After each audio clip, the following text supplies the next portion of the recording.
Foreign direct investment, its advantages and disadvantages।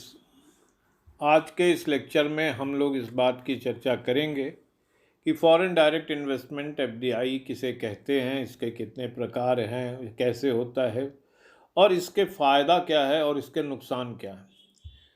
तो शुरू करते हैं। पॉलिसी के रूप में एक एफडीआई बड़ा महत्वपूर्ण हो जाता है। विकासशील देशों के लिए एफडीआई की बहुत ज़रूरत होती है। हमने आपको बताया था कि गरीब देशों में गरीबी का दुष्चक्र चलता है। आय कम तो विनियोग कम, तो विनियोग कम, उत्पादन कम, आय कम, इस तरह का चक्कर चलता रहता है। इसको तोड़ने का तरीका यह है कि कहीं से कैपिटल का इनफ्लो हो, और कैपिटल जब हम इन्वेस्टमेंट बढ़ा देंगे तो प्रोडक्शन बढ़ जाएगा, प्रोडक्शन बढ़ जाएगा तो इनकम बढ़ जाएगी, इनकम बढ़ जाएगा तो सेविंग बढ़ जाएगी, सेविंग बढ़ जाएगा तो इन्वेस्टमेंट बढ़ जाएगा। हम एक चक्कर को तोड़ सकते हैं। तो पॉलिसी के रूप में एफडीआई स्वीकार किया जाए या न स्वीकार किया जाए, क्योंकि इसके बहुत से फ़ायदे और नुकसान है, इसलिए आपकी जो यूनिट है पॉलिसी की, उसमें एफडीआई पॉलिसी की दृष्टि से समझना चाहिए। Foreign direct investment is an investment made by a firm or individual in one country into business interests located in another country। सीधी सी बात है, विदेश में विनियोग करना, चाहे फर्म करे या कोई आदमी करे, इसको हम फॉरेन डायरेक्ट इन्वेस्टमेंट करते हैं। FDI are distinguished from portfolio investments in which an investor merely purchases equities of foreign-based companies। लाभ कमाने का एक दूसरा तरीका भी हो सकता है। आप कारखाने मत खोलिए दूसरे देश में, लेकिन वहाँ जो कंपनियाँ काम कर रही हैं, अगर फ़ायदा देने वाली हैं तो उनके शेयर खरीद लीजिए। तो अगर कोई विदेशी आपके देश के शेयर खरीद रहा है, आपके देश की कंपनियों के शेयर खरीद रहा है, या देश में काम कर रही विदेशी कंपनियों के भी शेयर खरीद रहा है, तो उसको पोर्टफोलियो इन्वेस्टमेंट कहते हैं। A foreign direct investment is an investment in the form of a controlling ownership. Controlling ownership यानी हमारा नियंत्रण रहे। Controlling ownership in A business in one country bye an entity based in another country. Foreign direct investment का मतलब ये होता है कि हम एक ऐसी संस्था का निर्माण करें, एक ऐसे बिजनेस का निर्माण करें जिस पर हमारा पूरा कंट्रोल हो। पोर्टफोलियो इन्वेस्टमेंट में आप कुछ शेयर खरीद सकते हैं। जरूरी नहीं है कि कंपनी पूरा 51% से ज़्यादा शेयर बेच दे और आप उसका कंट्रोल कर सकें, लेकिन आप अपनी कंपनी खोलेंगे तो उसके कंट्रोलिंग अथॉरिटी आप होंगे। It is thus distinguished from a foreign portfolio investment by notion of direct control।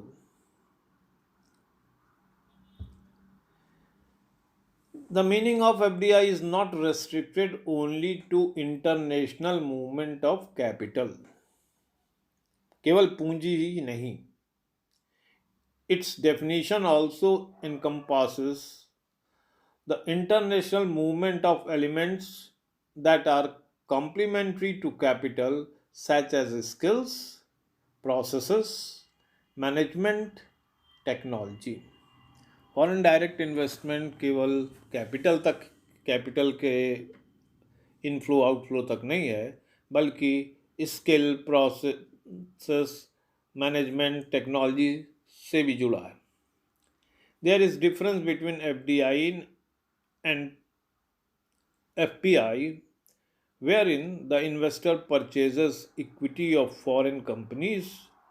FPI means only equity infusion and does not imply the establishment of a lasting interest। Types of FDI: horizontal FDI, platform FDI, vertical FDI। ये 3 प्रकार के हैं। आपको और भी मिलेंगे प्रकार, लेकिन ये 3 महत्वपूर्ण हैं और 3 भी काफ़ी हो जाते हैं। Horizontal FDI arises when a firm duplicates its home country based activities at the same value chain stage in a host country through FDI. अगर फिलिप्स अपनी कंपनी भारत में खोले और वही उत्पाद बनाए, चीन में खोले और वही उत्पाद बनाए, तो उसको कहेंगे हॉरिजॉन्टल एफडीआई। वही काम जो अपने देश में कर रहा है वही हमारे देश में कर रहा है। और vertical FDI takes place when a firm through FDI moves upstream or downstream in different value chains. That is, when firms perform value adding activities stage by stage in a vertical fashion in a host country. Vertical का मतलब है कि आप किसी काम को कर रहे हैं, आप कार बनाना चाहते हैं और आपको ये लगता है कि कार का कारखाना कई देशों में बनाया जाए तो इकोनॉमी होगी, उसमें बॉडी कहीं बनेगी, इंजन कहीं बनेगा, असेंबलिंग कहीं होगी। इस तरह का अगर आप उसके अलग अलग काम को अलग अलग देशों में कर रहे हैं कॉस्ट के हिसाब से, तो इसको हम कह सकते हैं वर्टिकल एफडीआई। और platform FDI, foreign direct investment from a source country into a destination country for the purpose of exporting to a third country. ये भी आपको बहुत मिलेगा, चीन में बहुत है। सारे के बहुत सारे देश अपना जो सामान निर्यात करना होता है, क्योंकि उनको कॉस्ट कम चाहिए निर्यात के लिए, तो अपना सामान चीन में बनवा देते हैं। चीन में लेबर कॉस्ट बहुत कम है और भी चीज़ों में कॉस्ट कम है। तो अगर मान लीजिए जापान को कोई सामान अमेरिका एक्सपोर्ट कर रहा था, उसको एक्सपोर्ट करने से लाभ हो रहा था, कॉस्ट जापान में थोड़ा ज़्यादा आ रही थी क्योंकि वहाँ पॉपुलेशन कम है, लेबर कम है, इसलिए लेबर कॉस्टली था। लेकिन चीन में या भारत में लेबर सस्ता है, तो वो अपनी एक कंपनी एक ऐसी इस्टेब्लिश कर देते हैं जिससे कि अमेरिका जाने वाले सामान को वो भारत में बनवा लें या चीन में बनवा लें और वहाँ से भेज दें। एक प्लेटफॉर्म है। एक देश को आपने चुना कि यहाँ पर हम उत्पादन करेंगे और तीसरे देश में भेजेंगे, तो उसको हम कहते हैं प्लेटफॉर्म एफडीआई। ये 3 तरह के एफडीआई हैं मुख्य रूप से। Vertical FDI takes place when the multinational fragments the production process internationally located each stage of production in the country where it can be done at the least cost. अभी आपसे चर्चा की वही बात। Horizontal FDI occurs when multinational undertakes the same production activity in multiple countries. वही काम अलग अलग देशों में अगर करता है तो उसको हॉरिजॉन्टल एफडीआई कहते हैं। मेथड्स ऑफ एफडीआई, कैसे किन किन तरीकों से किया जा सकता है? तो एक तरीका तो ये है acquiring voting stock in a foreign company. ठीक है ना, बड़ी मात्रा में, जिससे कि आपका अधिकार बन जाए। Acquiring voting stock in a foreign company, ठीक है, इन्वेस्टमेंट करना। मर्जर्स एंड एक्विजिशन, किसी कंपनी को किसी कंपनी से मिलाना और उसमें पैसा लगाना मर्जर। एक्विजिशन माने किसी कंपनी को खरीद लेना। भारत का व्यापारी अमेरिका की किसी कंपनी को खरीद ले तो एक्विजिशन।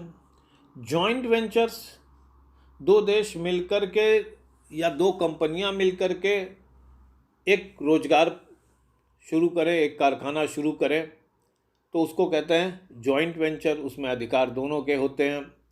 और starting A subsidiary of A domestic firm in a foreign country, अपनी जैसी चीज़ को या अपनी सब्सिडियरी को या अपने छोटी कंपनी को अगर आप किसी दूसरे देश में इस्टेब्लिश करते हैं, उसका मकसद चाहे जो भी हो, तो उसको हम कहते हैं, ये चौथा तरीका। एक शब्द और है greenfield FDI. Greenfield FDI, FDI can be greenfield, wherein an organization creates a subsidiary concern in another country and builds its business operation there from the ground up. Greenfield का मतलब हुआ जब आप इस्टेब्लिश करते हैं, उसका स्थापना करते हैं किसी बिजनेस की, और उस पर अपना पूरा नियंत्रण रखते हैं, उसको धीरे धीरे बनाते हैं, उसका विकास करते हैं, उसको कहते हैं ग्रीन फील्ड। और brown field, alternatively FDI can be brown field wherein an organisation expands by way of cross border mergers, ये मर्जर हो रहा है, एक्विजिशन हो रहा है, जॉइंट वेंचर्स हो रहे हैं। अगर आप इस तरह की चीज़ों का इस्तेमाल कर रहे हैं, मर्जर माने किसी कंपनी को किसी कंपनी से मिला रहे हैं, एक्विजिशन माने कोई बनी बनाई कंपनी को खरीद ले रहे हैं, जॉइंट वेंचर है दो उत्पादक, दो इंडस्ट्रियलिस्ट मिल करके निर्माण कर रहे हैं नया जॉइंट वेंचर, तो इस सब को हम कहते हैं ब्राउन फील्ड। एडवांटेजेस, देखिए कोई पॉलिसी डिसाइड करने में एडवांटेजेस क्या हैं और डिसएडवांटेजेस क्या हैं, इसको सोचना पड़ता है। अब यहाँ जो चीज़ें हमने आपके सामने रखें, इसमें दो चीज़ें हैं। एक, एडवांटेजेस और डिसएडवांटेजेस उस कंट्री को हो सकते हैं जहाँ से FDI हो रहा है, जहाँ से कैपिटल बाहर जा रहा है। मान लीजिए अमेरिका से भारत आ रहा है, तो उसका असर दूसरा होगा दोनों देशों पर। और एक हो सकता है कि भारत में FDI आ रहा है, कहाँ से आ रहा है इससे मतलब नहीं, कहीं से भी भारत में पैसा आ रहा है इन्वेस्टमेंट के लिए, तो भारत पे क्या असर होगा। यानी ये इनफ्लो वाले और आउटफ्लो वाले जो देश हैं उन पर अलग अलग असर पड़ेगा। लेकिन इसमें हम लोग मुख्य रूप से अपने देश का ही देखते हैं। Inflow of capital is particularly beneficial for countries with the limited domestic resources as well as for nations with restricted opportunities to raise fund in global capital market। दो बातें इसमें कही गई हैं। अगर भारत जैसा कोई देश है जो विकासशील देश है और गरीबी के दुष्चक्र में भी फंसा हुआ है, विनियोग के लिए जितना पैसा चाहिए उसको नहीं मिल पा रहा है, तो अगर कहीं से आ रहा है पैसा तो बहुत अच्छी बात है, विकास होगा उससे। तो एक तो कैपिटल इनफ्लो इससे होगा, क्योंकि गरीब देशों में कोई इन्वेस्टमेंट करना नहीं चाहता, और दूसरा गरीब देशों को कहीं से उधार भी नहीं मिल पाता। जैसे गरीब आदमी को बैंक से पैसा नहीं मिलता, उसी तरह से गरीब देश को दुनिया के बाजार से पैसा नहीं मिलता। तो अगर FDI का स्वागत किया जाए, उसको बुलाया जाए और देश में आए, तो देश में कैपिटल इनफ्लो होगा और कैपिटल का इन्वेस्टमेंट होगा, कैपिटल फॉर्मेशन होगा, प्रोडक्टिविटी बढ़ेगी, इनकम बढ़ेगी, तो देश का ग्रोथ होगा। स्टिमुलेशन ऑफ इकोनॉमिक डेवलपमेंट, आर्थिक विकास होगा। This is another very important advantage of FDI. FDI is a source of external capital and higher revenues for a country. When factories are constructed, at least some local labor, material and equipment are utilized. Once the construction is complete, the factory will employ some local employees and further use local material and services.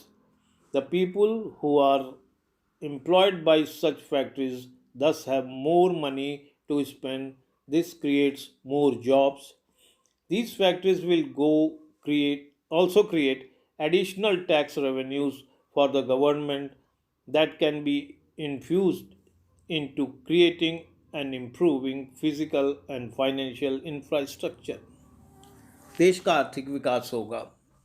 अगर कोई विदेशी भारत में मान लीजिए गोरखपुर में एक factory लगाता है, तो आदमी तो वो बाहर से नहीं लाएगा, कैपिटल ले आएगा, फॉरेन डायरेक्ट इन्वेस्टमेंट में कैपिटल ले आएगा, लेकिन जो कच्चे माल की डिमांड होगी वो यहीं से पूरी होगी, जो लेबर की डिमांड होगी वो यहीं से पूरी होगी, जो टेक्नीशियन लो स्किल वाले चाहिए वो सब यहीं से होंगे, बिजली सड़क पानी सब यहीं का इस्तेमाल होगा। तो इससे देश की अर्थव्यवस्था को बढ़ने का मौका मिलेगा। और साथ ही साथ अगर उत्पादन अच्छा हो रहा है, बड़ी मात्रा में हो रही, तो उसके बिक्री से टैक्स मिलेगा, तो सरकार को भी आमदनी होगी, और सरकार को अगर आमदनी होगी तो उससे देश का विकास होगा। Increased employment and economic growth, अभी इस बात को बताया कि एम्प्लॉयमेंट बढ़ेगा और देश का विकास होगा, यही बात है इसमें लिखी हुई है। Creation of jobs is the most obvious advantage of FDI. It is also one of the most important reason why a nation, especially developing one, looks to attract FDI. Increased FDI boosts the manufacturing as well as the service sector. This in turn creates jobs and helps reduce unemployment among the educated youth as well as skilled and unskilled labor in the country. Increased employment translates to increased income and equips the population with enhanced buying power. This boosts the economy of the country. वही बात है, विकास होता है। Human resource development, ये एक अच्छी बात है। This is one of the less obvious advantages of FDI, hence it is often understated. Human capital refers to the knowledge and competence of the workforce, skills gained and enhanced through training and experience, boost the education and human capital quotient of the country. Once developed, human capital is mobile. It can train human resources in other companies, thereby creating a ripple effect. जब बाहर से कोई company आती है, कोई factory लगाती है, तो वहाँ की टेक्नोलॉजी ले आती है, वहाँ के संसाधन ले आती है, वहाँ की टेक्नोलॉजी ले आती है, और लोकल लोगों को एम्प्लॉय करती है, और लोकल लोगों को उस नई टेक्नोलॉजी के साथ ट्रेनिंग मिलती है, और ट्रेनिंग मिलने से वो एक्सपर्ट धीरे धीरे हो जाते हैं, और जब आप एक चीज़ को जान गए तो आप उसको दूसरों को भी दे सकते हैं। तो जो लोग फॉरेन डायरेक्ट इन्वेस्टमेंट से क्रिएटेड नई कंपनी में काम कर रहे हैं, तो बाहर की टेक्नोलॉजी काम करने की सीख रहे हैं, तो अपने देश में भी टेक्नोलॉजी का स्तर बढ़ता है। डेवलपमेंट ऑफ बैकवर्ड एरियाज, ये भी एक महत्वपूर्ण पॉइंट है। This is one of the most crucial benefit of FDI for a developing country. FDI enables the transformation of backward areas in a country into industrial centers.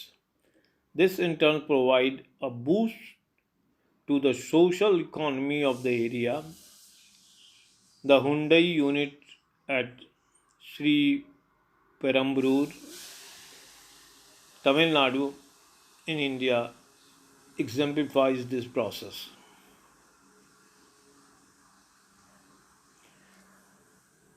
जब कोई विदेशी company आपके यहाँ लगती है, ठीक है, तो उस क्षेत्र का विकास करती है, वहाँ के रहन सहन को बदलती है, वहाँ की सुख सुविधाओं को बदलती है, वहाँ की सोच समझ को बदलती है।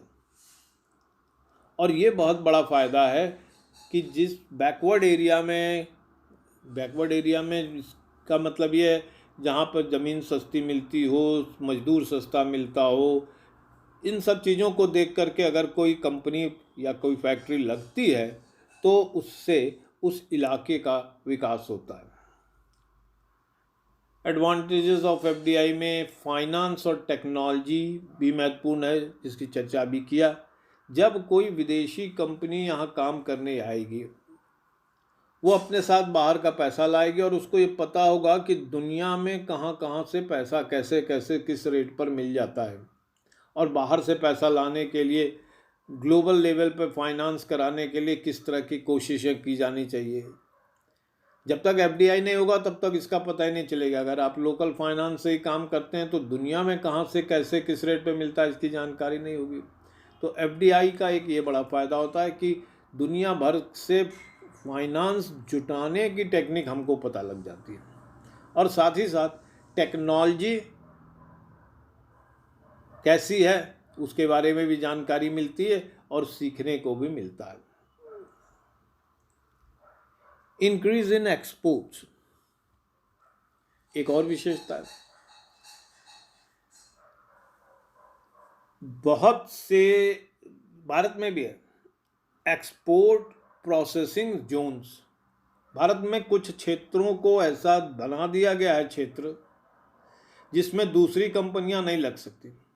जो भी कंपनी लगेगी वो केवल एक्सपोर्ट करने के लिए ही सामान बनाएगी, और वहाँ पे छूट दी जाती है कि आपके उस पर टैक्स कम लगेगा, आपको ये सुविधाएं दी जाएंगी। वो केवल इसलिए होता है एक्सपोर्ट प्रोसेसिंग जोन कि हम ज़्यादा फॉरेन ट्रेड कर सके, हमारे देश से ज़्यादा निर्यात हो सके, और हमको सरकार को ना भी हो तो देश को आमदनी मिल सके, और एक्सपोर्ट प्रोसेसिंग जोन में काम करने वाले के लिए लोगों को रोज़गार मिल सके।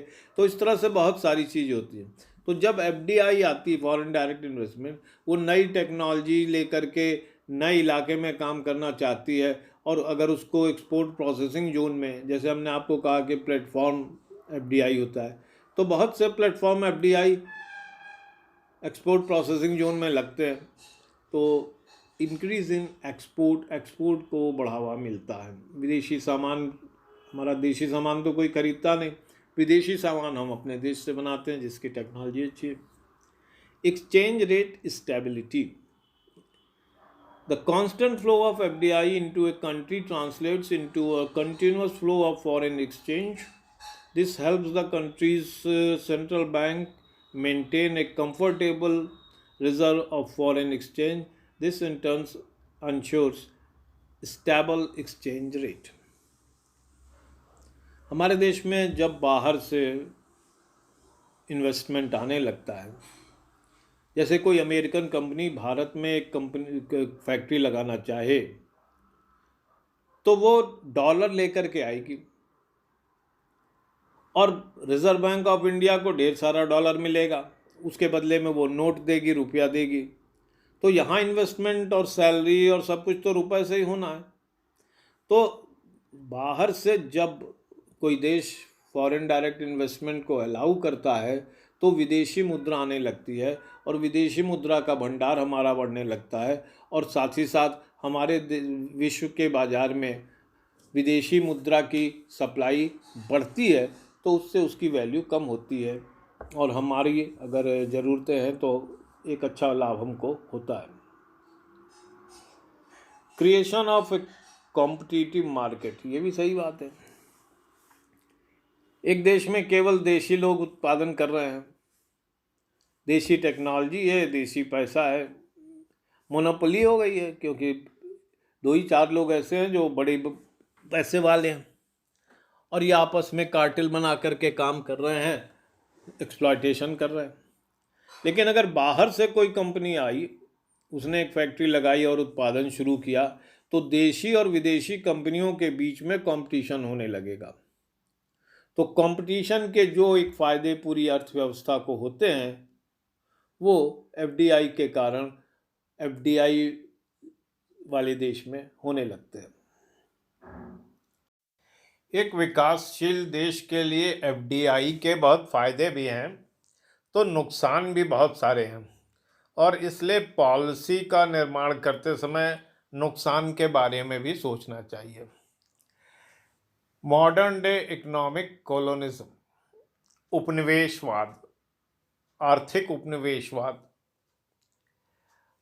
ईस्ट इंडिया कंपनी जब भारत आई तो लगा कि व्यापार करने के लिए एक कंपनी आई है, लेकिन उसने धीरे धीरे पूरे भारत पर कब्जा कर लिया और भारत का जमकर एक्सप्लॉइटेशन किया।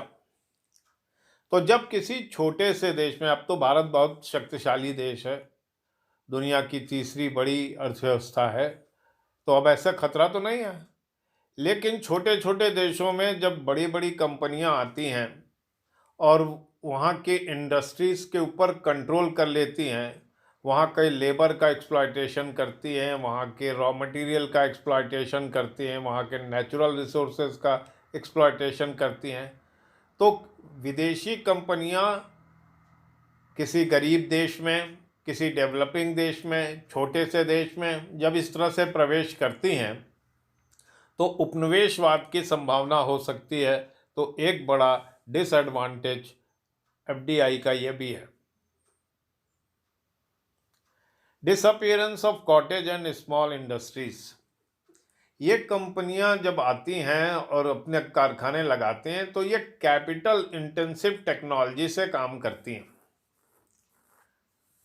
विकासशील देशों में अधिकांश जो स्मॉल स्केल इंडस्ट्रीज हैं, जो कॉटेज इंडस्ट्रीज हैं, वो लेबर इंटेंसिव हैं और इसलिए वो कंपनियां इनका मुकाबला नहीं कर पाते हैं। उनकी कॉस्ट ज़्यादा होती है, इनकी कॉस्ट कम होती है, लोगों को अच्छा और सस्ता माल मिलता है और इसके कारण धीरे धीरे स्थानीय रूप से काम करने वाली कंपनियां मल्टीनेशनल कंपनीज के कारण के सामने टिक नहीं पाती हैं और धीरे धीरे वो बंद होने लगती हैं। ये एक बड़ा खतरा है। Contribution to the pollution.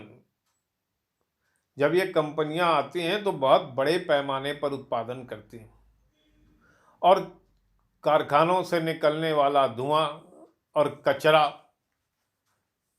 और पानी का शोषण, ये सब उस इलाके के में प्रदूषण करता है।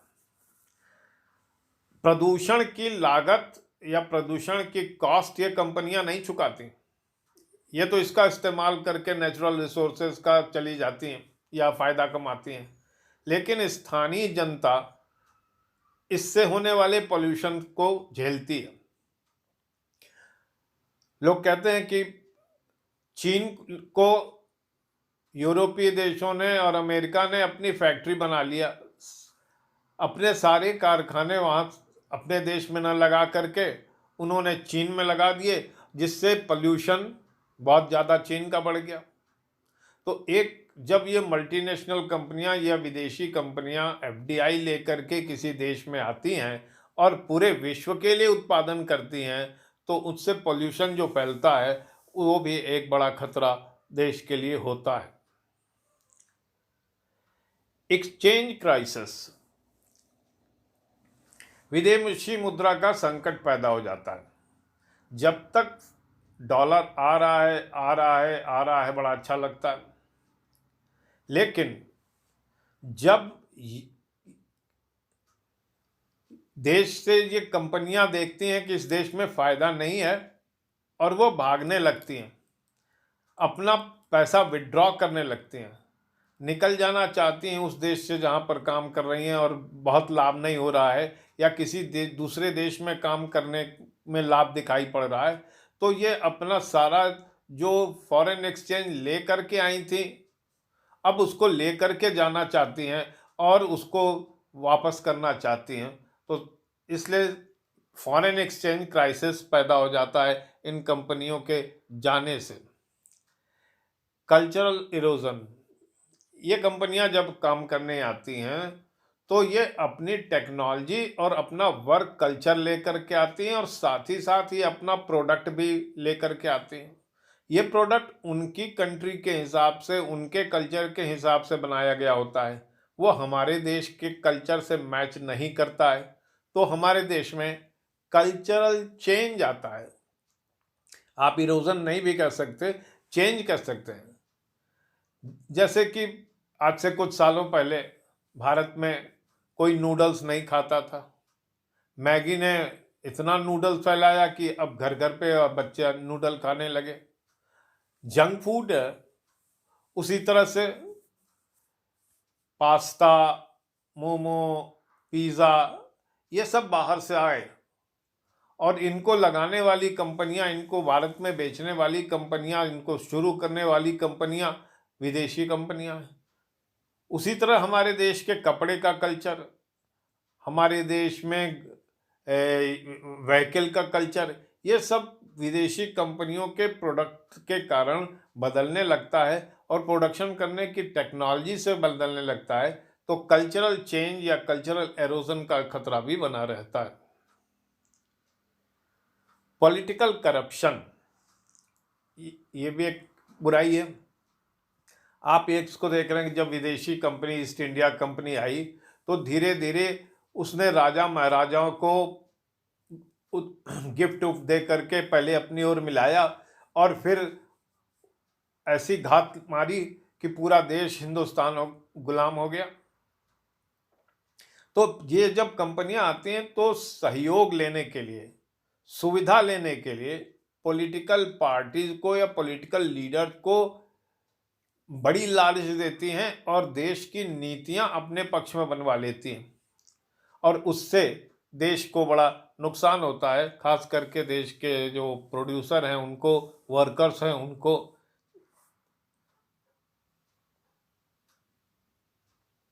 कन्वर्टिबिलिटी ऑफ करेंसी एक और प्रॉब्लम है। ये करेंसी और एक्सचेंज से ही जुड़ी हुई समस्या है। जब विदेशी कंपनियां आती हैं तो वो डॉलर दे करके रुपया लेती हैं और काम करती हैं, और जब रुपए कमा लेती हैं और जाना चाहती हैं तो उस रुपए को यहाँ पर जमा करके डॉलर लेना चाहती हैं। तो इसको कन्वर्ट करना कहते हैं, डॉलर को रुपए में कन्वर्ट करना और रुपए को फिर डॉलर में कन्वर्ट करना। ये कन्वर्टिबिलिटी की समस्या आती है। बहुत से देश इस तरह की कन्वर्टिबिलिटी को स्वीकार नहीं करते, पार्शियल कन्वर्टिबिलिटी कहते हैं। और ये देश जो कंपनियां हैं ये फुल कन्वर्टिबिलिटी चाहती हैं। तो कन्वर्टिबिलिटी को लेकर के अगर मान लीजिए कि कोई देश में, हमारे देश में कोई बाहर से कंपनी आई और कारखाना लगाया और उत्पादन किया, और कुछ दिनों बाद अगर वो अपने सारे कंपनी को बेच करके उसी अनुपात में डॉलर ले जाना चाहे और सब एक साथ भागती हैं कंपनियां, ऐसा तो है ना, जब देखती हैं घाटा हो रहा है तो सारी कंपनियां भागती हैं। और अगर फुल कन्वर्टिबिलिटी होगी तो बहुत सारी समस्या आ जाएगी। इसको लेकर के अंतर्राष्ट्रीय स्तर पर विचार विमर्श होता है और फुल कन्वर्टिबिलिटी के लिए जोर लगाया जाता है, तो वो भी एक समस्या है।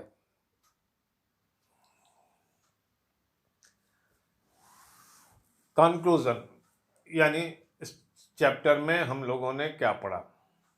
इस चैप्टर में या इस लेक्चर में हम लोगों ने ये पढ़ा कि फॉरेन डायरेक्ट इन्वेस्टमेंट क्या होता है। हम लोगों ने इस चीज़ को पढ़ा कि फॉरेन डायरेक्ट इन्वेस्टमेंट के टाइप क्या हैं, उसके रूप क्या हो सकते हैं, उसके फायदे क्या हो सकते हैं और नुकसान क्या हो सकते हैं। एक पॉलिसी का निर्माण करते समय हमें इन सब पर विचार करना चाहिए, जिससे कि हम एफडीआई के फायदे ज़्यादा से ज़्यादा उठा सकें और उसके नुकसान को कम से कम कर सकें।